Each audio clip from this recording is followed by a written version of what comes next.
Okay, so I'm going to skip over a lot of questions. If you're worried why it took them 3 days, it's probably because Jesus was dead for 3 days, and it's nice paralleling.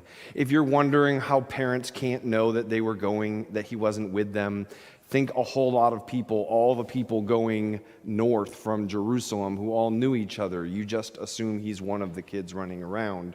And thirdly, let's remember that 12 years old in his day is not 12 years old in our day. This is an almost adult Jesus. All right, those questions are out of the way.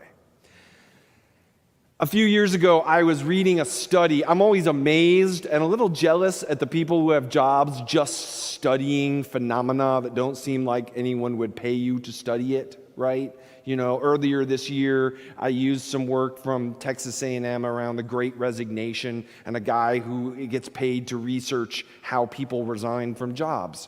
Like, that's a paying job. Like, that seems cool to me in another life. I want a job like that.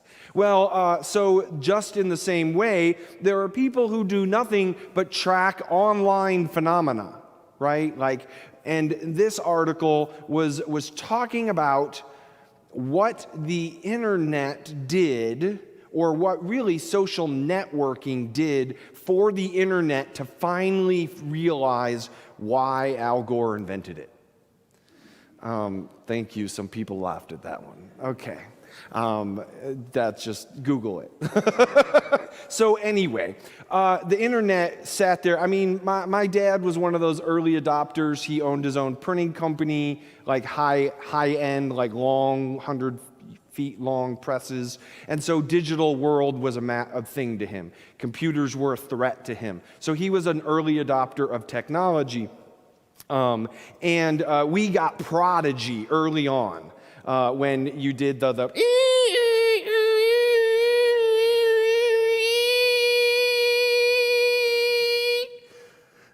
and then maybe you got on the internet, and then when you got there was nothing to do, right? And I remember saying, like, this thing is not going to catch on. Right? So for years, the internet existed, but there really wasn't anything to do with it, right? And this gentleman's argument was social networking actually discovered what the internet was here to do.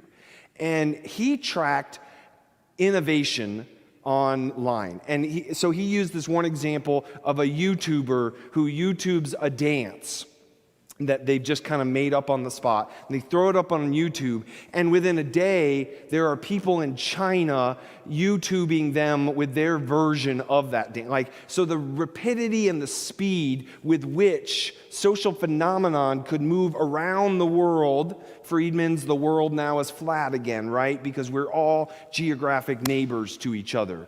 And so it gets to that point where, like, I, as a parent of 4 kids, who have a lot of screen time, thank you, COVID.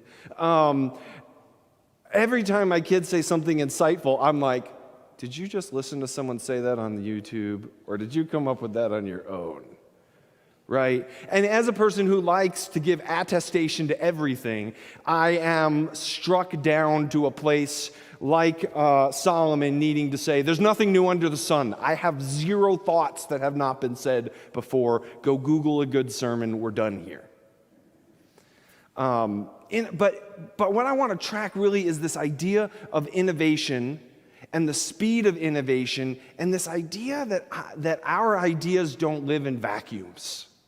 Right? And then recognize that we can have this dangerous assumption that we are enlightened people living in a connected world, and, Jesus and those old dusty guys, their worlds were far less enlightened and less connected.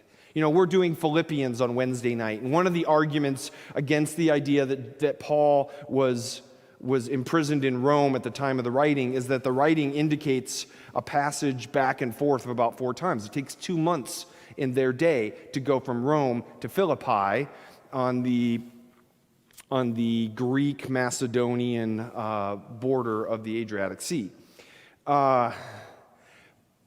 2 months was nothing to them. Communication in ancient Rome survived because Rome was really good at communicating. And they're like, that's actually not even a really big deal. That's like internet fast, right?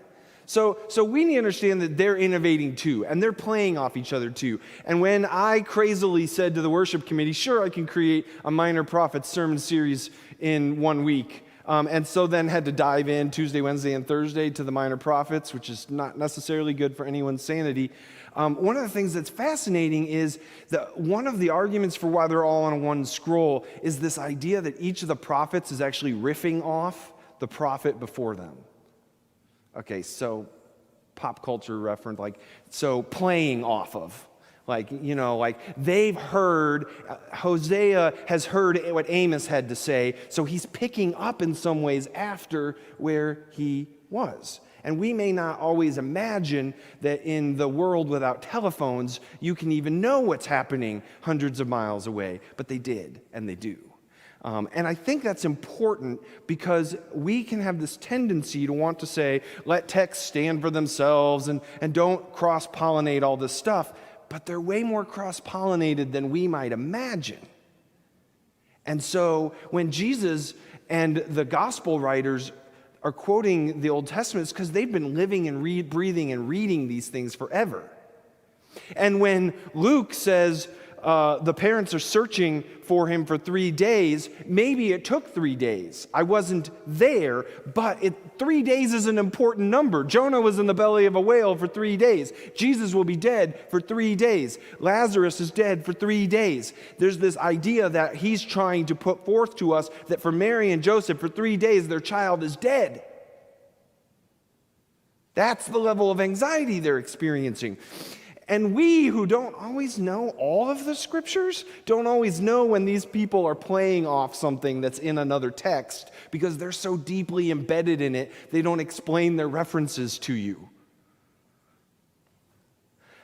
So this is a long way to say I had a really insightful moment years ago reading some Eugene Peterson, recently deceased Presbyterian pastor who translated a version of the Bible called The Message that is loved and loathed equally in the world. But he also wrote some really great books, and he wrote a book that I really like called The Jesus Way. And in the book, The Jesus Way, where he talks about Jesus' way, he sets up the way of Isaiah and the way of David and the way of Jesus. And then he does the way of Herod and the way of Pontius Pilate and counteracts these, right? But in a little side piece, he does the way of Mary. And he says he had this insight, because nothing's new under the sun. I want you to know it's not my insight, it's his insight. And he has this insight that when Mary responded to the angel Gabriel, that she was going to have a son, and that son would be God's son, Savior, of the universe. It freaked her out a little bit. She said, "How? How is that possible?"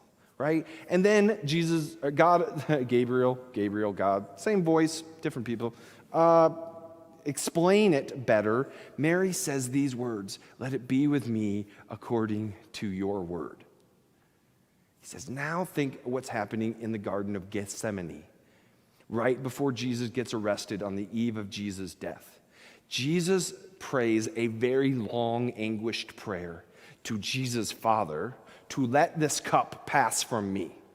I don't really want to go to the conclusion of this. Jesus is scared. Even Jesus is scared in this moment of deeply private prayer. But then Jesus says, "But let it be with me according to your will." And Eugene Peterson makes the case that that is Mary's prayer.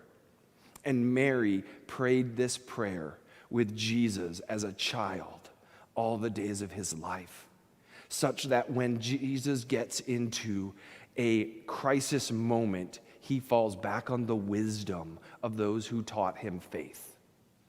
Let it be with me according to your will. which reminds me that so much of Jesus' ministry is deeply embedded in the practices of the past, in the work of the minor prophets, in the work of David, in the work of God through God's people from the beginning, which is why John, and I point over here because that's where we have the Advent wreath when I light the candle, and I say, in the beginning was the Word, and the Word was with God, and the Word was God, and all things came into being through him. So Jesus' practice in his earthly ministry are deeply embedded in what has always been, but he's innovating it, not on YouTube, but in the same kind of way. And so when I'm reading this passage from Luke, I'm reminded that Luke was essentially Jesus was essentially a Jewish rabbi. He didn't invent a new practice of gathering disciples to him and teaching them and engaging them and handling on to them the way of Jesus Christ, which, by the way, was the far more prevalent way of understanding our identity than the word Christian for the first century. We were those who followed in the way of Jesus Christ.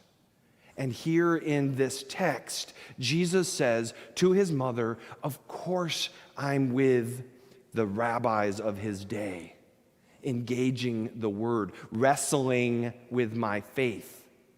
Listening, isn't that amazing? Jesus didn't say to him, I kind of got an in with the big guy. I have nothing to learn from you. But instead it says Jesus listened and questioned and amazed them with his answers, yes. But afterwards it says Jesus grew in wisdom and in stature and in regard, both human and divine. Jesus had something to learn. That's a little weird. And Jesus did it by sitting amongst the learned and listening, even though he had a bat phone to the greatest authority there is. And when Mary said, why weren't you with us? When his mother said, why weren't you with us? By the way, kids, please note that the Luke text said that he then went home and listened to every word they said. Luke has to answer to mothers also. He wanted to make sure the story of this text is not about insubordination when God says you can do it. Or, if you're a Kierkegaardian, the teleological suspension of the ethical. But we can talk about that another day too. Jesus says, well, of course this is where I am. Of course this is where I am. Why did you think I would be anywhere else? I want to put a pin in that for a moment. Let me fast forward to one of my favorite conversations. We have to cross over Gospels. John 6, right? So John 6 indicates there were lots of disciples, hundreds of disciples, following in the way of Jesus Christ, listening on his every word, especially when he was feeding everybody. There were lots of disciples, right? So in John 6, on the tail end of the feeding of the 5,000, they show up the next day. Jesus tried to play hide and go seek and hide from them. I've told you before, Jesus is really bad at hide and go seek. So they find him right away. And Jesus says, you're just here to get another meal. And then he goes into this whole thing, playing off of the work of Moses, about being the bread of heaven. Like the manna, I am God's bread descended for you to consume. And his disciples go, I don't know if that's vampirism or cannibalism, but it sounds horrible. And they start leaving, John says. They're so offended by what Jesus has to say, even though Jesus is quoting the greatest authority they have in their scriptural canon to date. They're offended, and so they start leaving. And Jesus turns to Peter, who we remember is really spokesperson for all of the 12 disciples, not just Peter alone. So let's give everyone some credit. But he says to Peter, because the text says he knows what they're thinking, are you all going to leave also? And Peter says to him, where would we go? You have the words of eternal life. Where would we go? And I'm struck this week that Peter's response is basically Jesus' response to his mom. This is the only place there is to be. I don't always like what I have to hear. I don't always like what it gives me to wrestle with. If you weren't here last week, we were wrestling with an angel and with Jacob, so that's why I keep talking about wrestling. But we were wrestling with our faith, and sometimes we'd like it to be easier. And sometimes we would like it to be clearer.